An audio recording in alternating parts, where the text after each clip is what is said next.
կիսվեք ձեր տպավորություններով այս տարվա հայորդիկ մրցույթ փառատոնից, որովհետև այն առանձնահատուկ էր, կային նորություններ, անակնկալներ։ Ողջույններս, այո, այս տարի էլ ավելի տարբերվեց նախորդ տարիների հետ կապված, ինչպես ամեն տարի գնում ենք առաջ ավելի մեր գործունեությունը սխալները հասկանալով շտկում եւ արդեն հասել ենք այն մակարդակին, որ ամեն ինչ գնում է շատ հարթ եւ ասեմ, որ մեր հայորդիկ մրցույթ փառատոնը կոչվում է միջազգային է,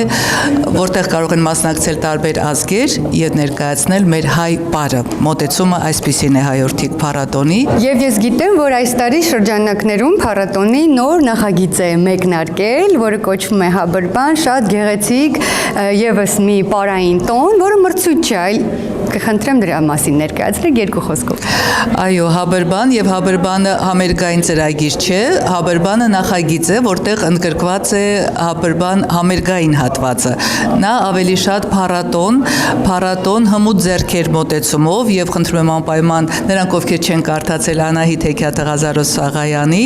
երբ Անահիտը հարց է դնում Վաչագանին, որ անպայման դու պետք է արհեստի տիրապետես, որպեսզի ես դառնամ քո կինը եւ որը արդյունավետ է լինում, Անահիտը խելացի է դուրս գալիս։